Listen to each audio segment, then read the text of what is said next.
barulho também. Olá, vamos lá então, pessoal. Questões do vestibular e Enem. PUC. Passadas 3 semanas do anúncio que a gripe suína poderia se transformar em uma pandemia mortal, o pânico que ocorreu no mundo enfim se dissipou. O vírus influenza A, H1N1, deflagrador da doença, revelou-se bem menos letal do que se previa. Graças a Deus. Que não é o caso agora, né? A transmissão do H1N1 ocorre por Letra A, ingestão de carne de porco? Não. Isso aí, pessoal, a gente ainda vai estudar outras doenças, né? Ingestão de carne de porco, ela está relacionada a cisticercose cerebral. Cisticercose, que pode ser cerebral também. Que é uma verminose, tá? Então, quando estivermos estudando os vermes, vamos ver a relação da cisticercose. Doença viral não é transmitida por consumo de carne. Algumas podem ser, tipo o ebola, né? O ebola é uma doença viral que a epidemia de ebola surgiu inicialmente por consumo de carne de primatas. Mas não é o... É macaco. Macaco é um primata? É um primata. São os primatas. B. Ingestão de derivados de carne suína ou bovina. Não. C. Contato com vários animais domésticos, especialmente mamíferos. Não.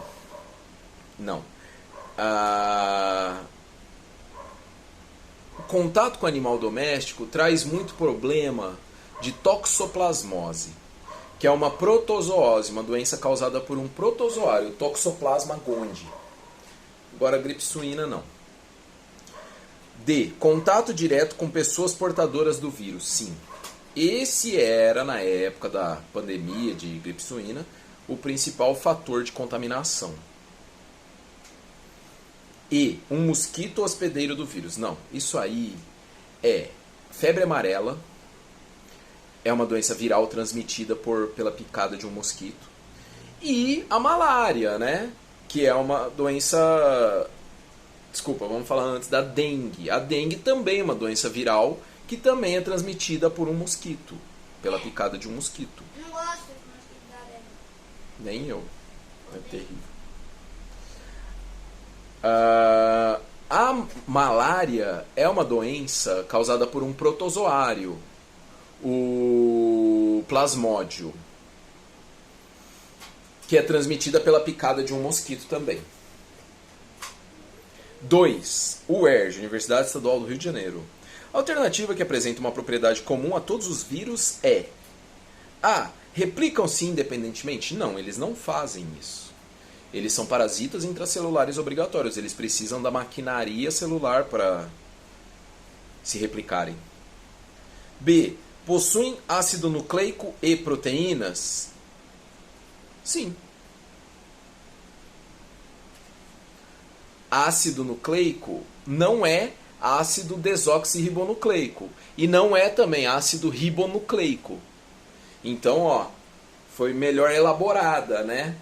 Porque aquela que a gente falou anteriormente, que ficou meio estranha, porque hoje nós sabemos que existem os vírus gigantes que têm ambos os materiais genéticos, ambos os ácidos nucleicos. Então aqui ele deixou genericamente. Boa. São formados de DNA e carboidratos? Não necessariamente. Tem DNA. Pode ter carboidrato no seu spike, mas geralmente é proteína. Reproduzem-se de forma similar às bactérias. Não. Bactéria se reproduz por divisão celular. Vírus é um parasita intracelular obrigatório. 3. FUA, Amazonas. Faculdade, eu não sei, essa eu não conheço. Além do cromossomo, algumas bactérias contêm um pequeno DNA circular extracromossômico, denominado plasmídio. O plasmídio ele é muito interessante, porque ele pode, a bactéria pode conjugar ele para fazer uma reprodução sexuada, pode fazer cópias dele, lançar ele para o meio, outras bactérias vão captar isso aí e adquirir novas características. Ele pode ser utilizado para clonagem de trechos de DNA. Como assim? Então você pega um trecho pega um gene de interesse, através das enzimas de restrição, e a gente vai discutir mais sobre isso. Insere ele no plasmídio. Então você tem um plasmídio com um gene de interesse. A bactéria faz cópias desse plasmídio. Então você vai obter cópias desse gene de interesse. Então é uma molécula muito interessante o plasmídio. 4. Universidade Estadual do Mato Grosso do Sul. Sobre os vírus, é correta a afirmação: A. Todos os vírus têm DNA na sua constituição? Não. Os retrovírus não têm DNA, eles têm RNA. Tio, faz favor. Enche ali pra mim, por favor. Faz um favor. Você sabe mesmo que eu sou primeiro. Bom, sobre o vírus, é correta a afirmação que todos os vírus têm DNA na sua constituição? Nem todos. Os retrovírus não têm DNA. Eles têm RNA e aquela enzima transcriptase reversa que converte o RNA em DNA antes dele se integrar ao genoma da célula hospedeira. Obrigado. Não, filho. Você quer aparecer no meu vídeo? Vem cá, então. Ai, Oi. que bonitinho, gente. Muito lindo. Oi, eu já tô aparecendo no vídeo do meu pai, sabia? Já tô indo brincar de Nerf. Vai brincar. B. Os vírus diferem dos seres vivos por serem acelulares. Boa. Eles não têm estrutura celular. C. Não necessitam de outros organismos para sua reprodução. Necessitam. Não infectam células bacterianas. O bacteriófago T4 infecta. É considerado um ser unicelular? Não. Ele é considerado um ser acelular. Inclusive os vírus gigantes também não têm estrutura celular.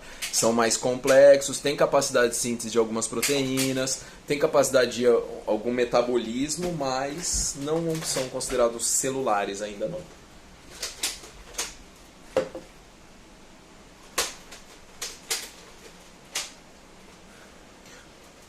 Universidade Estadual do Mato Grosso do Sul, novamente. Componente que faz parte da estrutura dos vírus, formado por proteínas que, além de proteger o ácido nucleico viral, tem a capacidade de se combinar quimicamente com substâncias presentes na superfície das células hospedeiras, permitindo ao vírus reconhecer e atacar o tipo de célula adequado a hospedá-lo. Capsídio. Ah, mas não poderia ser um envelope, professor?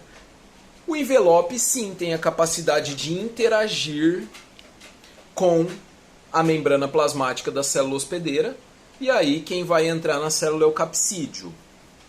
Entretanto, ele fala aqui, ó, além de proteger o ácido nucleico viral. O capsídio faz isso, né?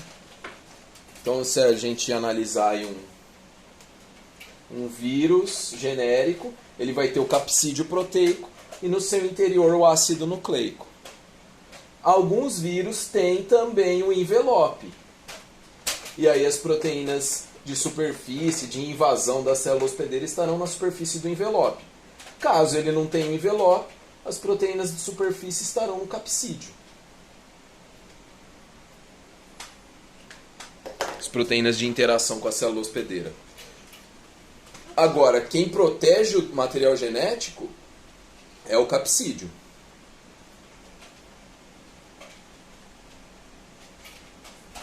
Tudo isso é bem pequenininho. Muito, muito pequeno. Menor que 1 milímetro. Sabe o milímetro da régua?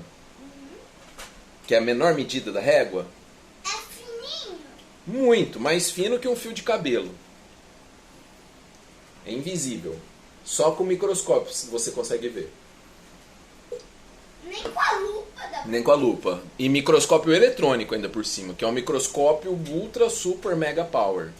E avançado. Avançado.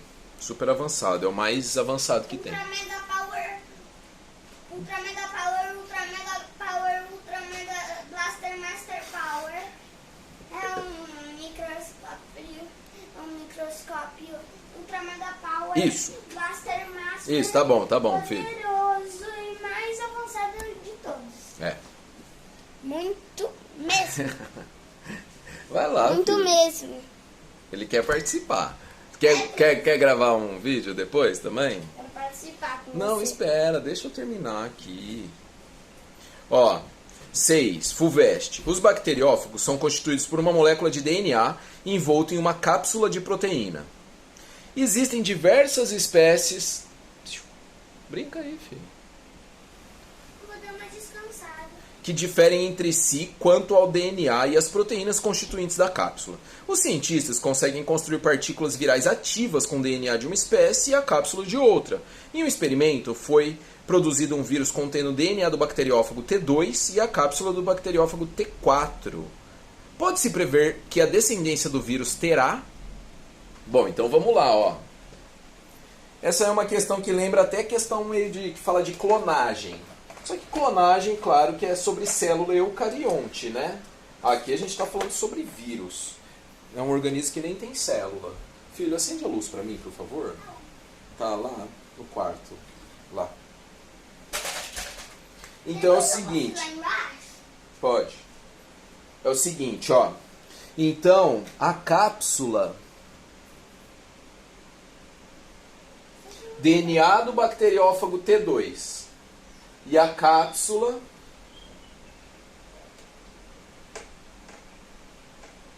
do bacteriófago T4. Pode, vai lá. Já já eu desço. Quando esse bacteriófago infectar a célula bacteriana, é esse genoma aqui que irá fazer a produção de novas partículas virais, tanto o capsídeo quanto o material genético. Tudo isso derivado do bacteriófago T2, pois quem está controlando o genoma da célula é o genoma do bacteriófago T2. Então essa resposta é a letra C. Cápsula e DNA, ambos de T2. 7. PUC São Paulo. O termo superbactérias é atribuído às bactérias que desenvolvem resistência a praticamente todos os antibióticos.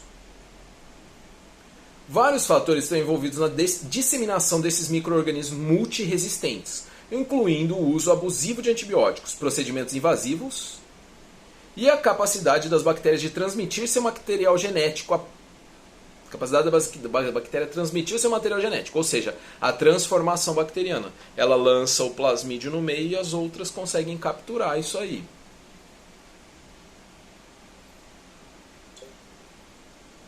É correto afirmar que A. Os antibióticos provocam alterações diretas no RNA, que é o material genético das bactérias? Não. DNA é o material genético das bactérias. E o antibiótico, ele na verdade vai atuar mais na parede celular e também nos ribossomos das bactérias. E RNA não é o material genético das bactérias, é DNA. E RNA também, né? É complementar, ele vai fazer a síntese proteica, vai participar do processo de síntese proteica. B. Os antibióticos provocam alterações diretas no DNA, que é o material genético das bactérias. O DNA é o material genético das bactérias, mas o antibiótico ele não provoca alteração diretamente no DNA. Mesmo se ele provocasse alteração no DNA, as bactérias têm alguns mecanismos de reparação de DNA. Então, como eu falei, eles vão atacar principalmente a parede bacteriana, ou atrapalhar a síntese da parede bacteriana, ou romper a parede bacteriana, ou atuar a nível ribossômico, impedindo síntese de diversas proteínas da bactéria. E aí impede o metabolismo dela. C. Os antibióticos provocam alterações diretas nas proteínas bacterianas, uma vez que esses polipeptídeos constituem o material genético desses procariontes. Não, nada a ver. Proteína é uma coisa, material genético é ácido nucleico, DNA e RNA. D. Bactérias portadoras de mutações provocadas por antibióticos perdem a capacidade de transmitir genes aos seus descendentes. Não, não perdem não. E assim, antibiótico não provoca mutação. Pode ser que tenha algum antibiótico que seja mutagênico, mas não é essa a função principal dele. Mutação ocorre aleatoriamente, são erros que acontecem por ação de radiação que vem do espaço, inclusive. Estrelas lançam radiação, por exemplo, radiação ultravioleta, raios cósmicos. E tem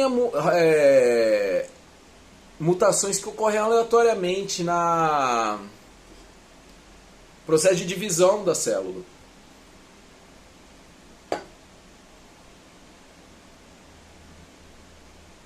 Os antibióticos, eles não provocam a mutação, eles selecionam. É aí que está. Letra E. Na população em geral, e principalmente no ambiente hospitalar, há uma seleção de genes bacterianos que determinam a resistência a antibióticos. Sim. Então vamos supor, você tem 30 bactérias. 30 unidades bacterianas lá. Vamos dizer que cada unidade vale 1 milhão de bactérias. Né? Você tem 30 bactérias, 30 colônias. E aí você lança o antibiótico. 29 morrem, sobra uma. Você deixa de usar o antibiótico, porque os sintomas desapareceram, o pessoal acha que está bem. O que vai acontecer com essa uma colônia? Vai se expandir, transmitindo essa característica de maior resistência para a descendência dela. E mais, lançando plasmídio sobre isso. Se tiver outras bactérias em volta, elas vão capturar esse plasmídio e também adquirir essa característica. Então o antibiótico ele age como um fator seletivo. Ele mata as bactérias que não toleram ele, ou seja, que são sensíveis a ele. As que são resistentes sobrevivem e passam essa resistência para a descendência. Por isso que, quando vai tomar antibiótico, é orientado a tomar o ciclo completo, mesmo que o sintoma desapareça, para você não ir selecionando no seu corpo linhagens mais resistentes. Então você toma o antibiótico, matou 90%, mas ainda tem 10% lá. Você continua o ciclo até matar essas aí também. Porque muitos dos antibióticos eles não matam a bactéria. Eles são bacteriostáticos. Ele paralisa a bactéria até o seu sistema imune destruí-la. Então você continua tomando antibiótico, ela vai estar lá paralisada, seu sistema imune finaliza toda aquela linhagem. E aí você não corre o risco de gerar uma linhagem resistente no seu corpo. Isso acontece muito com tuberculose, porque o tratamento da tuberculose é muito longo. São meses tomando antibiótico, 6 meses, 8 meses. Tá? E muitas vezes a pessoa para no meio. Para de sentir os sintomas, para de tossir, suspende o tratamento, achando que tá bom já. Mas não é assim, aí ela volta pior.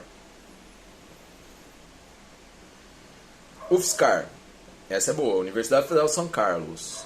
Determinado medicamento tem o seguinte modo de ação.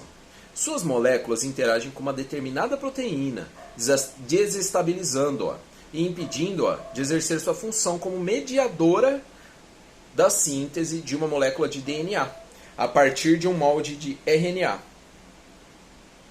Ou seja, ela impede de sintetizar o DNA a partir de uma molécula de RNA. Qual proteína que faz essa mediação? É uma proteína viral, que chama transcriptase reversa, que é a enzima presente nos retrovírus. Por quê? O que o retrovírus tem que fazer? Ele tem um molde de RNA, que é o material genético dele, e precisa produzir um DNA. Para esse DNA invadir a célula hospedeira e fazer a função dele. Então quem media isso aí é uma enzima que chama transcriptase reversa. Então, vamos lá? Letra A, é um fungicida? Não. Tem a ver. Fungo não faz isso. Um fungicida seria se o fungo ele tem uma parede celular de quitina. Então, se fosse algum medicamento que inibisse a produção de quitina, talvez ia inibir a produção da parede celular do fungo, ele não consegue se desenvolver. Aí seria um fungicida. B. É um antibiótico com ação sobre alguns tipos de bactérias? Não. Antibiótico, o principal mecanismo de ação eu já falei, né?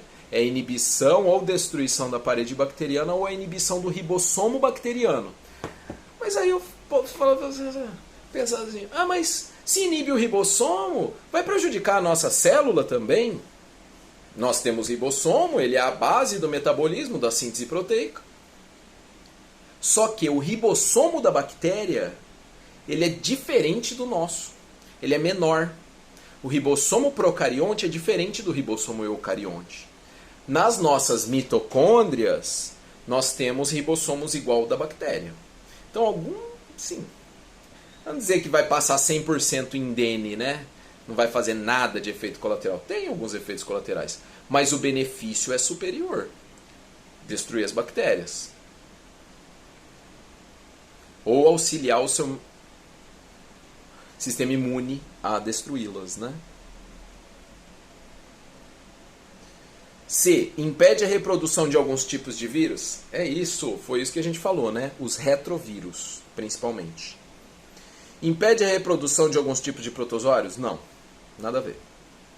Inviabiliza a mitose? Não, também. Não tem um molde de RNA originando DNA. Não, o que acontece é o inverso. DNA fazendo RNA. Para quê? Para síntese proteica. E isso nas células eucariontes é comum. Se fosse um medicamento que inibisse isso, aí ele ia prejudicar todos. Fungo, protozoário, nosso corpo, planta, qualquer organismo. Mas como é o contrário, são os retrovírus.